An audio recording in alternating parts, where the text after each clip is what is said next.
Checks are a trusted way to make payments, rent, business or personal loans, built on the promise that the money will be there. But when a check bounces, usually due to insufficient funds or technical errors, it disrupts lives and businesses, causing financial stress and broken trust. The law takes this seriously, offering remedies to those left unpaid and holding drawers accountable.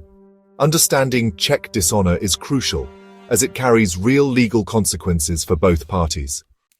In the world of financial transactions, a bounced check can create significant disruptions and anxieties.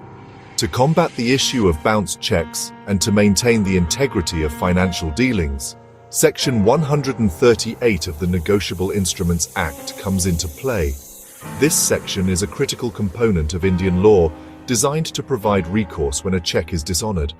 It essentially makes the act of issuing a check that subsequently bounces a criminal offense, adding a layer of legal deterrence to ensure financial responsibility. This means that if you issue a check as a form of payment, and that check is not honored by the bank due to insufficient funds or any other valid reason, you could face criminal charges. However, for a prosecution to be initiated under Section 138, the check in question must have been issued for the discharge of a legally enforceable debt or liability. Furthermore, the check needs to be presented to the bank within a specific time frame, which is typically 3 months from the date of its issue, ensuring timely action. Now, if the check bounces, the payee is required to send a legal notice to the drawer demanding payment. If the drawer then fails to make the payment within 15 days of receiving this legal notice, the payee has grounds to pursue legal action. The penalties for violating Section 138 are quite strict. You could face a jail term of up to 2 years, or be required to pay a fine that could be as high as double the amount of the check. This law serves as a significant deterrent against the misuse of checks and helps to ensure that checks continue to be a reliable and trusted method of payment in the business world. It's a powerful tool that provides legal protection for those who receive checks as payment, but it also serves as a warning. You should never issue a check unless you are absolutely certain that you have sufficient funds in your account to cover the payment. Sometimes, despite our best efforts, a check bounces. It's an unfortunate reality in financial transactions, and it can happen to anyone, regardless of their financial standing or intentions. This can occur for reasons entirely beyond the drawer's control, circumstances that are often unforeseen and unavoidable. It's a situation where someone finds themselves caught in a financial bind through no fault of their own.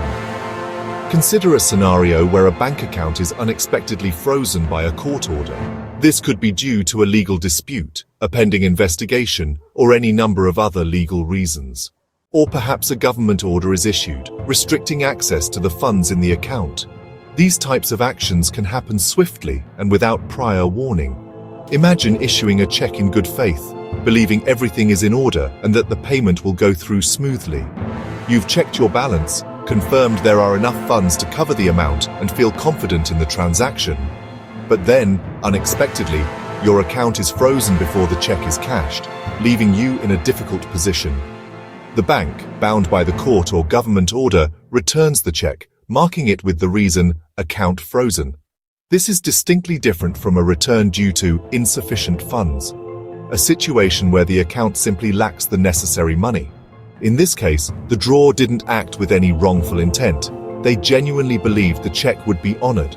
The reason for the bounce was solely due to an external legal action, an intervention completely outside of their control. This raises a key question. Should someone be held criminally liable and face charges for a financial situation they didn't create and couldn't have prevented? The Delhi High Court was presented with this very dilemma and asked to decide exactly that: the extent of liability in such unforeseen circumstances. The Delhi High Court ruled that if a check bounces because an account is frozen by a legal order, the drawer cannot be prosecuted under Section 138. The court emphasized that criminal liability requires intent, a guilty mind. If the drawer had no control over the freeze, they can't be blamed for the dishonor. The law targets willful defaulters, not those caught in legal crossfire. This judgment protects fairness, ensuring only genuine offenders face criminal charges.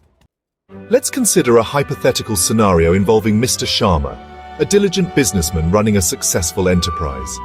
He's known for his ethical practices and timely transactions. Mr. Sharma, in the course of his business dealings, issues a check to Miss Gupta, a trusted supplier who provides essential business supplies. The check represents a legitimate payment for goods received. This payment is specifically designated for business supplies, crucial for the smooth operation of Mr. Sharma's company. These supplies are integral to his daily activities and overall business productivity. At the time of issuing the check, Mr. Sharma's account holds ample funds, more than sufficient to cover the payment to Miss Gupta. He operates with financial prudence, ensuring he always has the necessary resources. Now, before the check can be successfully cashed and the funds transferred to Miss Gupta, an unforeseen event occurs, throwing a wrench into the financial transaction. Unexpectedly, the tax department intervenes and freezes Mr. Sharma's account, effectively blocking any outgoing transactions, including the payment intended for Miss Gupta. This action is taken due to an unrelated investigation, completely separate from Mr. Sharma's dealings with Miss Gupta. It's a matter concerning potential tax irregularities that require further scrutiny. Consequently, the check presented by Miss Gupta bounces. The reason cited by the bank is clear and concise: account frozen. This message indicates the unavailability of funds due to the tax department's intervention. Miss Gupta, now facing a financial setback and urgently needing her money to manage her own business obligations, begins to explore her legal options and considers initiating criminal action against Mr. Sharma under Section 138 of the Negotiable Instruments Act. However, thanks to a significant ruling by the Delhi High Court, which provides clarity on such matters, she is restricted and cannot pursue criminal charges against Mr. Sharma in this particular situation. This is because Mr. Sharma's default on the check payment wasn't intentional or due to any fraudulent activity on his part.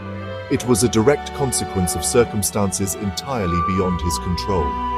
Nevertheless, Miss Gupta still retains the right to recover her money through a civil suit, a legal avenue that allows her to claim the outstanding amount. This recovery can proceed once the freeze on Mr. Sharma's account is lifted and he regains access to his funds. The law now clearly distinguishes, with increasing precision, between a willful default, where there's a deliberate intention to avoid payment, and situations arising from circumstances beyond one's control, often referred to as force majeure. This judgment protects honest drawers from criminal prosecution when external legal actions freeze their accounts. For recipients, it's vital to check the reason for a bounced check. Account frozen means civil, not criminal remedies.